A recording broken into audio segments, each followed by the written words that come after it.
review. All right, so what we're going to do is we're going to jump back in where we left off. All right. So this is what you need.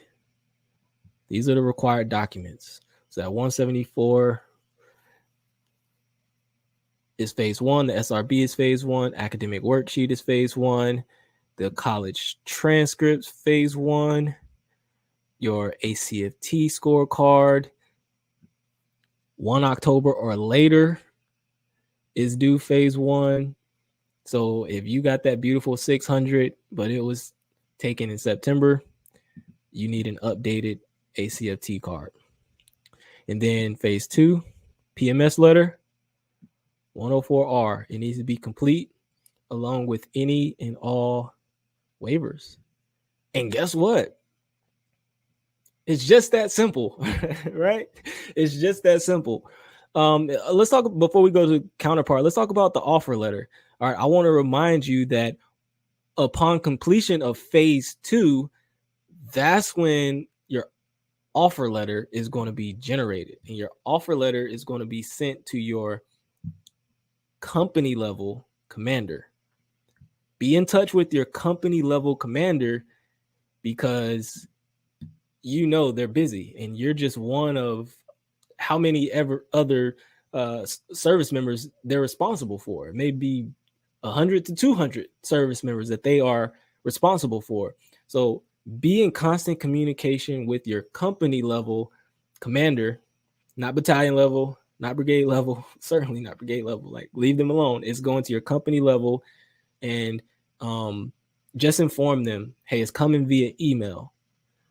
And once you get that offer letter, you accept it, or first of all, you sign it, you accept it or decline it, depending on where you are at that point, whether you want to proceed with it or you're like, hey, I got accepted. It's something that I wanted to try my hand on and I'm competitive, but I see myself progressing on the enlisted side, or I might want to get out, whatever the case may be. But you sign it, accept it, or decline it, then you upload it onto your online portal. So don't just get the offer letter, freak out, go on vacation, and never submit it. All right. Make sure you sign it, and then you do the proper and necessary things after that. Accept it or decline it. All right. So let's jump back in and let's see what we have. Make this bigger for you. Okay, so the counterpart battalions. So these are the ROTC programs that are near military installations.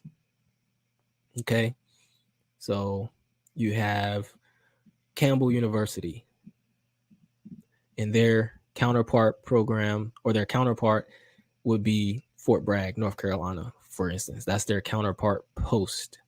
And there's numbers here if you want to reach out to a point of contact for one of these universities. But and then these here are your academic disciplines. So whenever you're doing these forms that I'm talking about, the academic summary, whatever your academic discipline is, this is going to be that academic code. So if you're church management, then your academic code is Bravo, Bravo, Mike. But all right, let me back up, because some might think that these are the only universities that you can choose from. No, you can't. Like I said, I went to Liberty University, and Liberty is nowhere on this list. So let me just put this out in the atmosphere. And I want to look at you when I'm saying this. Choose a school to be on the safe side, because you don't want to choose a school that is not in compliance with the Army's active duty option. Choose a school that is in the NCAA.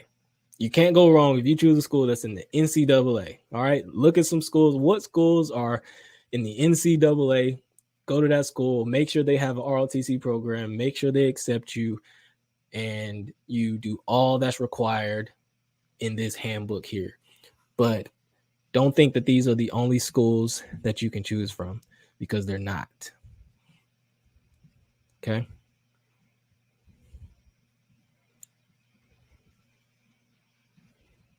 And these are all the academic disciplines here.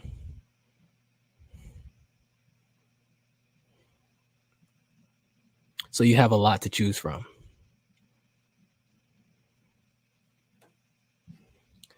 And guess what? That's it. We made it to the end, guys. Thank you so much for coming along this journey. Congrats to you if you have already been accepted into Green to Gold. And I know that a new start date is near, which is June 12th. Let me pull it up. Let me see if I have it here. All right, I want to give you accurate information.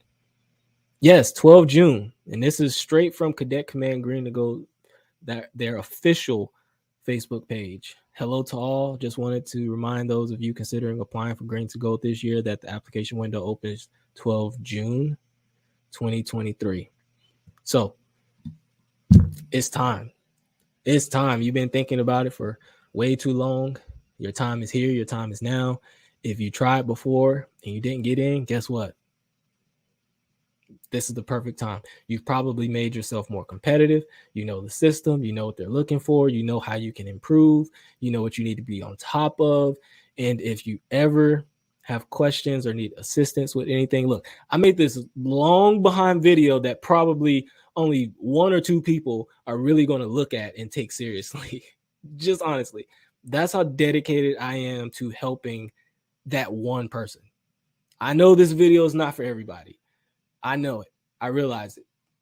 But for that one person who is searching for some answers and somebody to just be their friend on the other side of the screen. I don't know you, but I'm your friend on the other side of the screen. And I know where you are because I was you. And I was searching, looking, scouring everywhere, trying to find some information on Green to Gold. So if that's you, make sure you check out some of the other stuff on this channel. I talked to recruiters that switched over, drill sergeants that switched over, talked to first sergeants that switched over, or a first sergeant that switched over. I talked to a service member that has 0 credits, 0 formal education, but transferred every Army course, Army class, all their Army education, and they transferred it in using their JST, Joint Service Transcript, into actual college credits. Most recently, I talked to my friend, newly commissioned second lieutenant, who went to the same school that I did Green to Gold. We were supposed to commission together in 2022, but he had some other extenuating circumstances that happened. And I'm not going to tell his story, but you can watch that video. And he ended up commissioning a year later.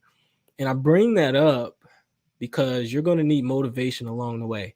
This stuff gets tedious, but I want you to look in the mirror every day when you wake up, get ready for PT, and you need to be saying, if Chris can do it, oh, I definitely can do it. If he can do it, I definitely can do it.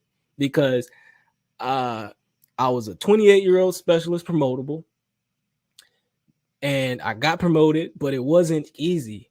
I had to up my GT score. I went through the fast class twice. First time I got a 107, but there's no waiver. You need a 110 or higher. So I had to go back again. That means that I had to be in constant communication, and I had to have a command that believed in me. I had to have leadership that believed in me, and they did, because that class takes you away from work for about 2 weeks. So thank God they believed in me. Good leadership is important in all of this, and I want to be that to somebody out there. If you ever have questions, do not hesitate to reach out to me. And also, I'm going to be bringing on more guests. So I'm just going to say it like this. If you have been accepted into the program and you would like to share your story, reach out to me and I can set that up. How can you reach out to me? You can reach out to me on YouTube. You can reach out to me on Instagram at @TheRealC_Hill. I'm highly responsive right now on both, But I think when I go back to work and I cut my beard off and everything, I'm going to be less responsive on YouTube, but I'll still remain vocal on Instagram. So reach out to me there. Hey, everyone. I'm proud of you. Keep going. Keep winning. Keep leading.